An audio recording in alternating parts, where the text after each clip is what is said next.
What happens when an uninvited guest comes over for dinner and then eats everybody?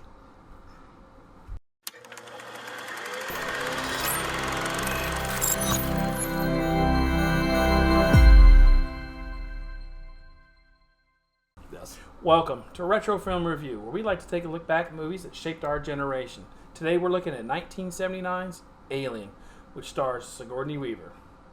I'm Thor. And I'm Ed. But first, please like and subscribe to Retro Film Review, where you can never miss a review that's retro.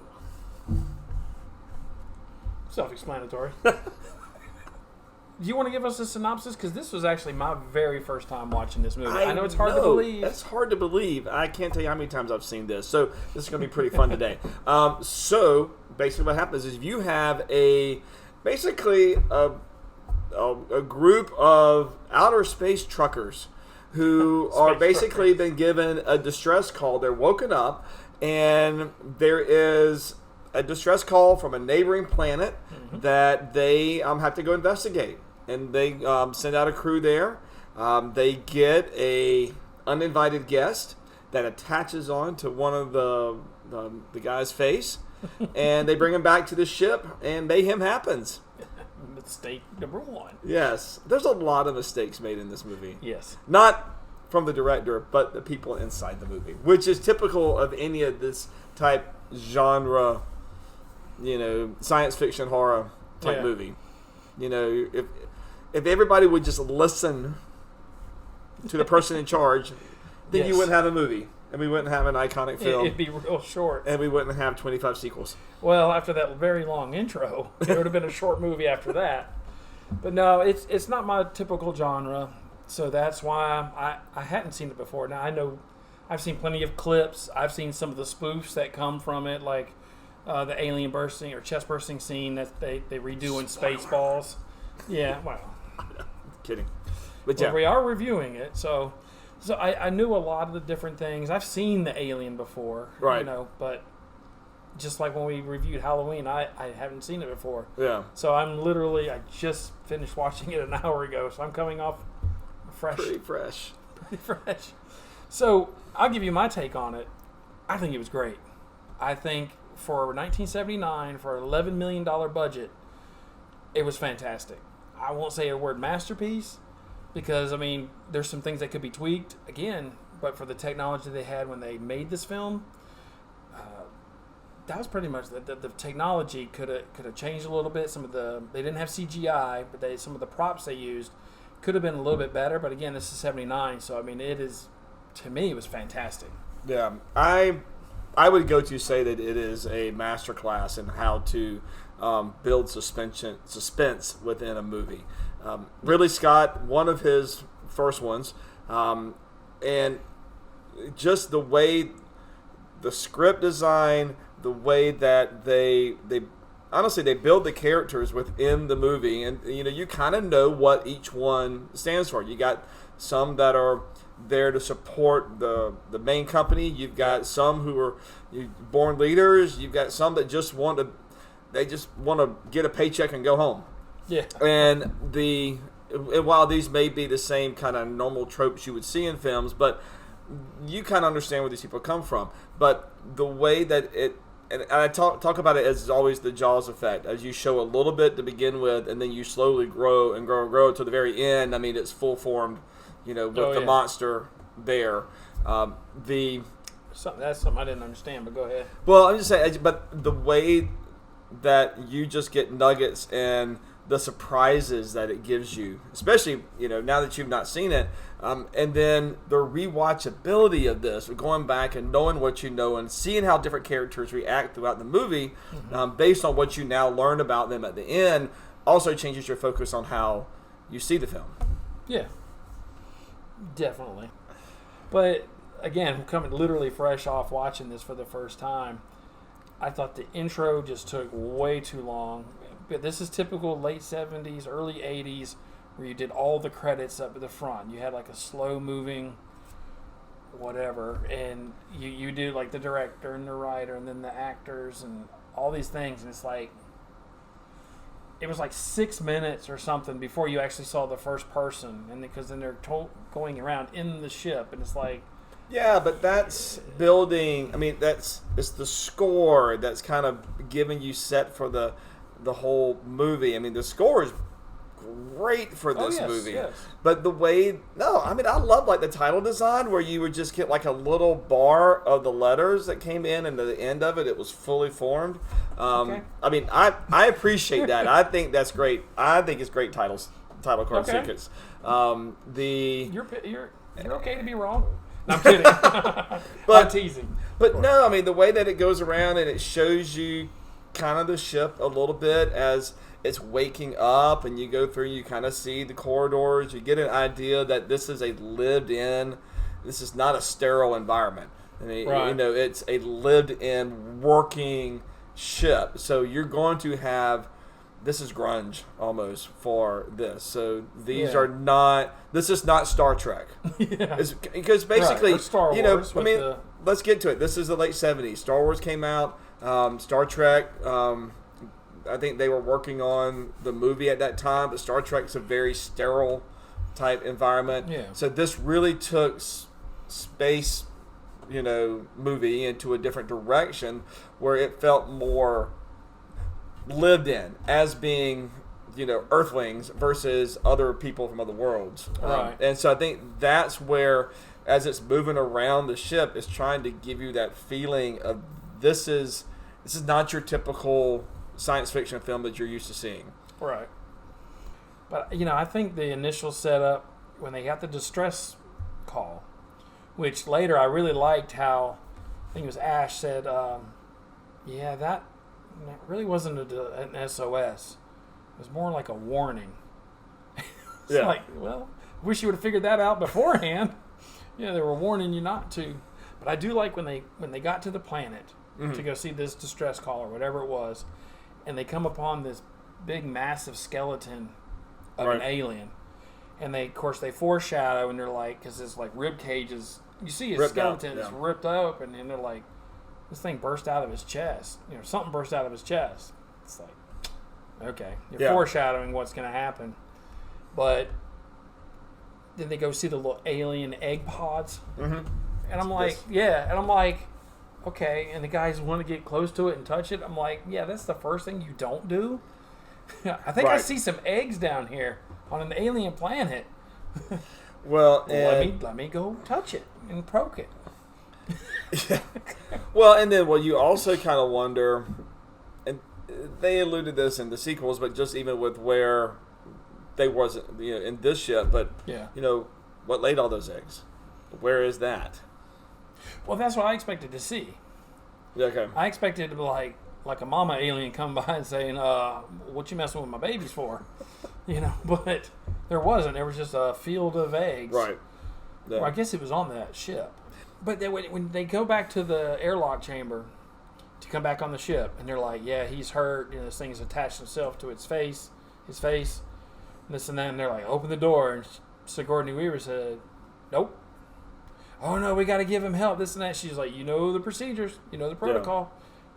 Yeah. I really thought that she was going to be like, okay, and open the door. But she's like, I'm in charge when you're off the ship, and you know the procedures, so the answer is no. And then you see Ash, the scientist, go down there, and I'm like, oh, he's going to open the door because he's standing by that chamber, and of course he does. And I guess you learned that really there's ulterior motives, you know, to that. That's why he let them in, you know, for later on. Do you want me to say that surprised me? Yeah, let's go ahead. Well, we can go down the characters if you want first. Okay. I wrote Jones the Cat first, but we don't have to talk about Jones the Cat. I've already talked about Jones the Cat. Yeah, but I still don't get why he was there. The main character, which is played by Sigourney Weaver, which was Ellen Ripley. This was her first film debut. She was known on Broadway and things like that, but for her first debut, she knocked it out of the park. She did, and what was great about that time is So Tom Skerritt, who we'll get to a little bit, he was the big name star at that time, right? And so you would expected him to kind of last, because granted, anybody who knows the Alien franchise really kind of knows that Ripley's the only survivor that makes it out of this movie, right. and you would have thought that Scarrett's character, Dallas would have been the one to kind of make it through, which shocker, that he meets his demise, about middle of the film, and a little bit 2/3 into it, but anyways, the fact though that you had a woman in the late 70s who, as a supporting character, you think going into it turns out to be the main character. Right. And, it's almost kind of like she's kind of really one of the first, in my eyes, women action heroes from that. Now, they really kind of up the ante in the sequel and make her full-blown action hero. But it's kind of like when you look at the horror genre that was going on at that time. Yeah. Let's just say Halloween came out the year before, and you had Jamie Lee Curtis, who was the scream queen who made it at the end of it. Yeah. It kind of, and then this kind of just kept on with that trope of horror films of having your final girl. Right. Fairly rarely do you have the final boy. You have the final girl that Right. kind of makes it out, and so twisted it on its head. I like it. So as you just said, she's the final survivor, and with her seeing other horror movies and other things already, but not seeing this one, when she gets on the escape pod, when the self-destruct button's pushed and all that, I'm like, the alien's on there with her. It's like, is she going to be at the controls and the little tentacle comes down, or Right. or what's going to happen? And I didn't understand. Why was the thing sleeping or something? Because she saw it like inside the control bunker or bulkhead or something, and she's like, after she put the cat in the thing, Right. and she looks and she's stripped down. She's wearing stuff, but she sees it and then like hides back in this little corner, and then she's like watching it, but the thing doesn't know that she's there. And I'm like, no, I think it does know she's there, but I think its main purpose is self-preservation, and so I think it was like, I'm just going to hide here until I get to my next destination. It's the way I looked at it. Or maybe that thing can't fly, doesn't know how to control a ship, and so it's like, I need you to do that, and I'll kill you when we get there. Or I'm full from the other 6 people. Yeah, but but I think that's kind of where it came from. I mean, I think it was like, all right, I'm here. This is gonna kind of take me to wherever I need to go next, and we can continue on the feeding frenzy. I mean, it's intelligent, but I don't think it's intelligent enough to be able to fly a ship.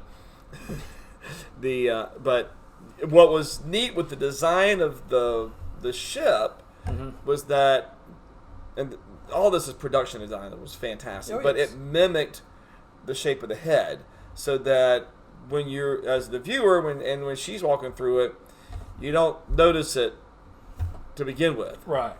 I mean, something's going on, because it just wouldn't have ended right there.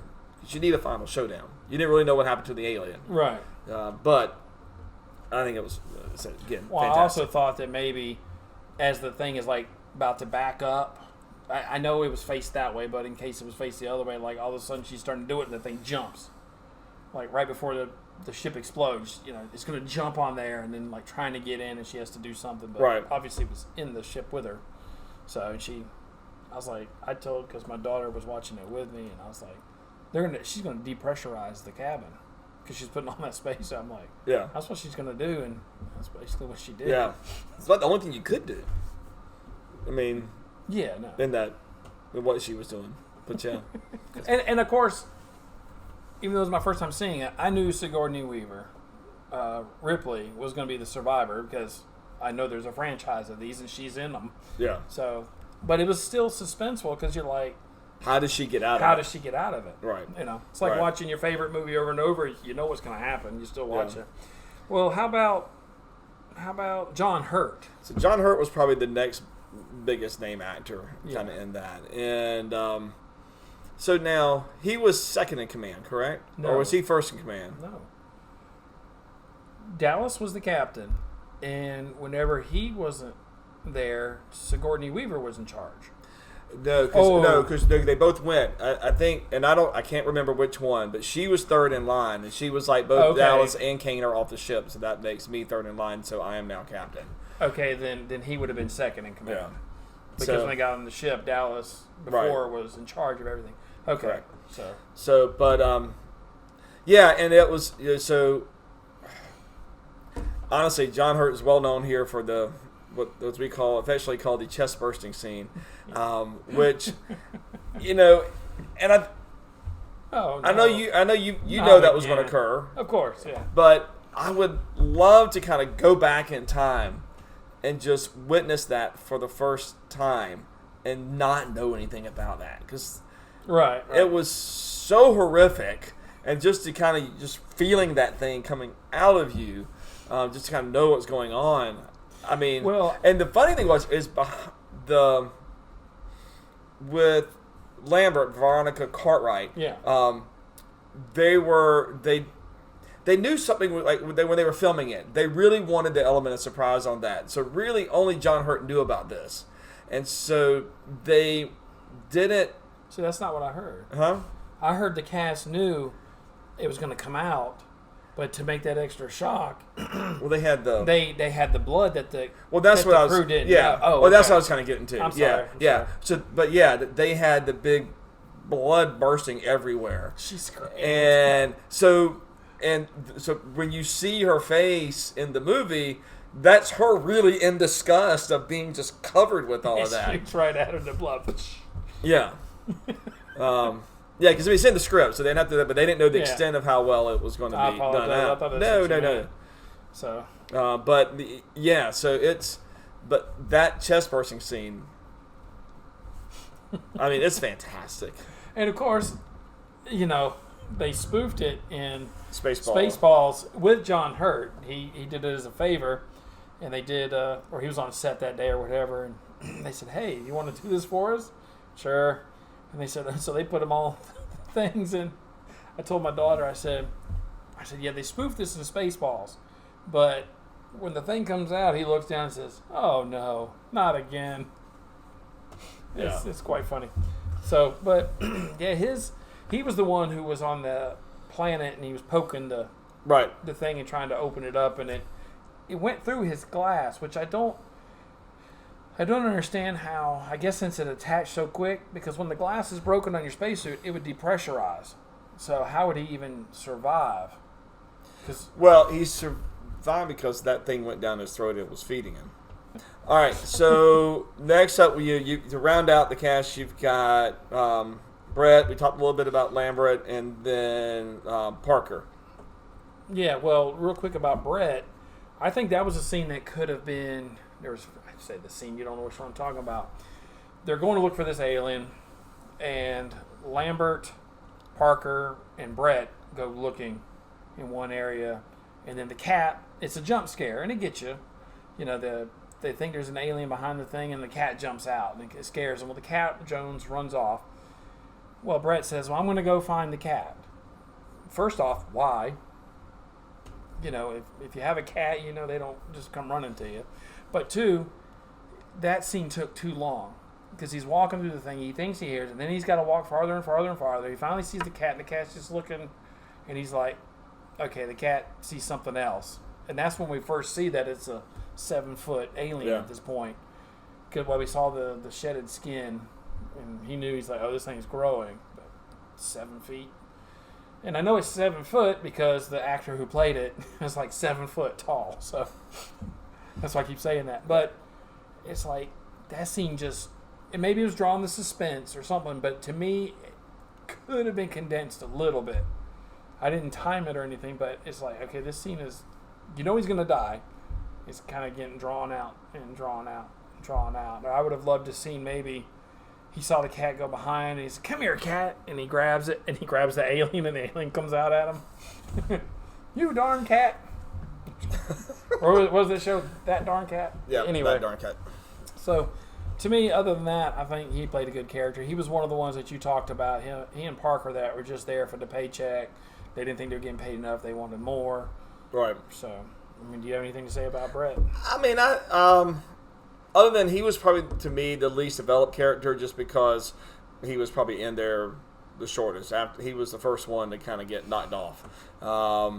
And, but I didn't really have that problem with that scene. Yeah, I think it might have drawn on for about a minute or two or whatever. But it's, again, to me, it's that building suspense. Yeah. Of kind of walking through, the dark corridors. You got the condensation falling from the rafters. Another thing that would have been kind of cool is like a jump scare, but it wasn't the alien, and he's like, thank goodness. And then he turns around, the alien's right in his face. I don't know. And that was, with that scene, was really the first time. Well, we'll get into that a little bit later. We'll go into alien design after we finish all your characters. So, when you were saying that Brett was the least designed character, I didn't like Lambert. I thought she was just whiny, yeah, whiny, just scared. Which, I mean, I can't imagine in like real life being on a spaceship out in the middle of nowhere. You can't have any help. It's just the 7 of you, and you got an alien on there that's literally eating everybody. Right. So I can't imagine. I'd probably be freaked out too. But it's just like, go ahead and eat her first. Just get it done. Get it over with. Even when Parker was telling her he tried to have a clear shot to kill this thing because the alien was in front of her. She wouldn't move. Ripley kept hearing, move, get out of the way. I'm going to try to kill it. At that point, I'd almost have just fired at the thing anyway and hoped for the best for her. Well, the issue is even if you try to shoot it, it's going to have acid for blood and it's going to screw her and she's dead anyways. Man, he probably would have been dead too then. He would have been, yeah. Because, it would have worked.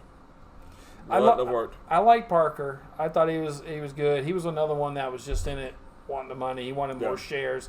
When they went to this other planet, he's like, yeah, I know why they're going down there. They're looking for more minerals and material, and we want to make sure we get a share of that.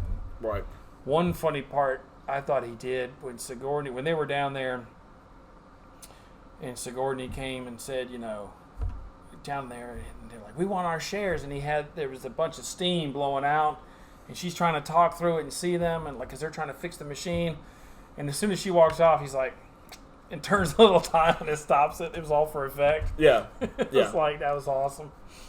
But I thought he was a cool character in there. He was almost a hero at the end. Right. But he met his demise as well. And so that was played by Yaphet Kotto, who he's been in a lot of different things. He was a lot of stuff. One of my well-known was he was Mr. Big in Roger Moore's first James Bond film. We ought to do some of those James Bonds. We should do some of those. I like it. So we'll see him again. Yeah, we will. What about Ash? I will tell you, I did not expect him to be a robot. In fact, at the one time whenever Ripley saw him and he had stuff oozing down. The milk blood coming out. I was like, what is that? Yeah, I was like, what is that? Did the alien get in him too? Or something? I couldn't figure it out. Well, that's what I'm saying. He was a robot. When you go back and you know what his primary programming is as far as trying to, bring the species, back, all his actions make sense. Well, yeah, but so that led me to think of the overall movie or their mission. If he was a robot sent on there to bring a species back. Well, I don't think that was his prime thing, but I think that was kind of the sub-programming. If they found something? If something came up and that there was another species, at all costs, let's bring the species back. Yeah.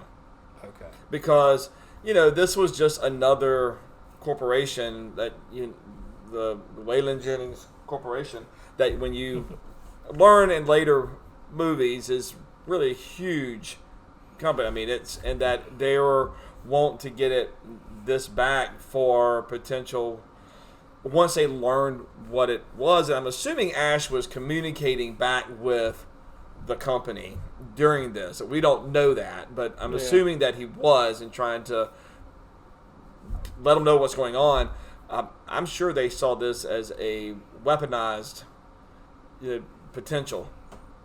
Yeah. And so it was like, let's bring that back because we can make so much money learning how to duplicate this. That's a terrifying thought. It's extremely terrifying. Yeah. Well, let's revisit Jones the cat again. And then we'll go into the alien stuff. The actual alien. I do not understand why the cat was there in the first place. To distract during the movie. I mean, the cat carrier that Ripley had was this huge metal box. Well, it needed room to turn around in. I just think that I think it's just like the family pet. I mean, they all had, they're on this mission. I mean, who knows how long it was going to take, to have something there that was kind of the family pet to kind of keep them all entertained. Even though I don't know if it was hers or if it was like the ship's cat. I take it as almost the ship's cat, but now would a woman and her cat saves the day. The cat lady. Cat lady got rid of the alien. The cat lady from outer space. Yeah, alien, otherwise known as. In Spain, that's what it was called. The cat lady from outer space. There you go. Yeah, I just think it was just another plot device or which character building, just something to try to give them something else. But and to create another situation at the end which built more suspense that she wanted to go get the cat. You have to be, and I mean, if you know me, we have cats, we have dogs, this and that, but it's like you really, really have to be an animal lover to know there's, again, I say 7 foot, and really not the height, this alien who's basically hunting you down. And you're going to run all over the ship to find the cat so you can get in the escape pod. I'm not saying I wouldn't do that. Yeah. But what I'm saying is, I think self-preservation almost kicks in, and you're like, see ya. I mean, because there'd be people like that. Not I mean just about pets. I'm talking about other people. I've got a chance to get off this ship. Yeah. I don't know. Yeah. So let's talk about the design of the alien. The alien was designed by H.R. Geiger, who I think it was German. Did he make a Geiger counter too? I don't know. Probably not.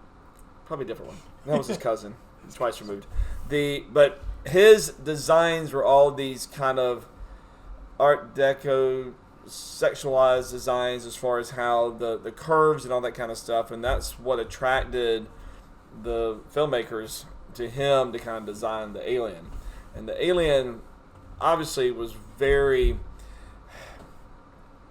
sexual overtones all in the design of that. The way that it, when it went up to Lambert, and the tail wrapped around her leg, with the second set of teeth coming out, so many overtones, and connotations with that. Never thought about that? I thought a little bit about that, but not to the degree of the mouth inside the mouth coming out and like. Yeah, but I mean, I think that was, when they designed it, that's kind of where, we need a special effects guy. That guy's really sexual. Let's get him over here. So, but it made the look very sleek, and with all the goo and everything coming off. It was. It's what it was. It is what it is. That puts a new turn on everything now. There you go. I always say that's why it has rewatchability. For 79, again with the special effects, whenever they find out he's a robot because he's trying to kill Ripley. Yeah.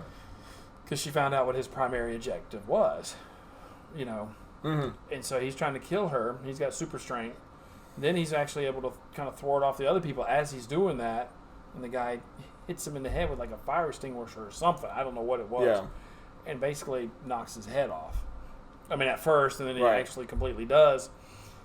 Or it's dangling there, and then they put it. And I did see, I watched a review and stuff like this before, but on that piece where today you wouldn't be able to tell the difference the CGI would be so good, or how they did the spec. Versus the head in the box. Yeah. So they had, they're like trying to do this fake head, and then it's like flash, and all of a sudden it's really the guy's head stuck up between the thing, and so. But for the time, it looked really good. It was great. So I'm not dumping on it. Yeah, I'm just saying, like, if it was made today, it'd almost be seamless. Yeah. I mean, when we watched the Terminator, even though you could still see a little bit of difference, it was so much better than what 79 was. Right. Just in that many years. So. Yeah. No, I just think you talk about the special effects, but it's to be. That was that special effects, but the production design of just the vastness of this, the ship design, the crash ship, the way that looked, and the caverns, and how you made it look so big while you have the character in there. I mean, I know it's all matte paintings and all that kind of stuff, but it just really amazing. I mean, to me that it was Star Wars level quality as far as that goes. Yeah, one thing I didn't quite understand was the need for a special room. That was the computer room where Mother was, like the motherboard or the mother computer. It was like gold in there with all the lights, and it had like 3 TV screens, and he's at a keyboard in the middle, and he's trying to figure it out. It's kind of like... I took that as a communications room. Like, that was where you went kind of for the communications. Some of the design of the ship, I always kind of worried really how much space they worked in, because the ship was huge. Absolutely huge. But because it was a refinery or something. Yeah, but I think that they were only on probably 20% of it. It was probably all that they were really... I think he probably had access to everything, but I think their quarters and stuff was very small. Well, it's probably... The entire ship was huge when they were working and doing what they had to do, but the living quarters, and where they really needed to tool around once their mission was over and they're returning, they didn't need to go all the way to the back of the ship. Yeah. I mean, unless something's going wrong. But because then you really would have had a very long movie, because if you looked at the outside design of the ship, it looks like there was a long rail this way and a long rail that way. Then you had all the main guts at the front. Well, I mean, the alien could be at the back of here, and you're on the other side. Well, then you have to go all the way around. Right. It's like that would take. Well, and that's the thing is that with the ship that big, and if I was an alien trying to hide to go try to get to wherever, to preserve myself, and he didn't need to hang out with those people. They could have just gone anywhere and just hung out. But was he hunting them, or was he just traveling through the ship and they were there? Probably both. Because to prove my point on that, or to, I guess ask, is whenever she hits the self-destruction button, and then she goes and she has the cat with her, she runs into the alien, and of course she has a machine gun or a flamethrower or something, but she puts the cat down and she goes back to disarm the self-destruct. He didn't chase her. Well, that's because she had to go back through there and grab the cat to go to the escape pod. Yeah. But he went to the escape pod. Right.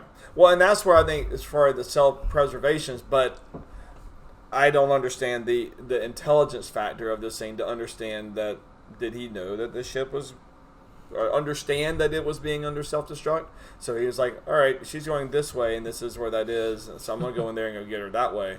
You're thinking we're delving in way too much into it, and just enjoy it for a monster movie that it is. Mm-hmm. But I still think, like I said, to me it's a classic. It's an absolute classic that I can see why it's so popular. Yeah. All right, you ready to do our time warp rating? Yes. All right, so I'll go first. So could this be made with the same script, the exact same script? Hell yes, it could.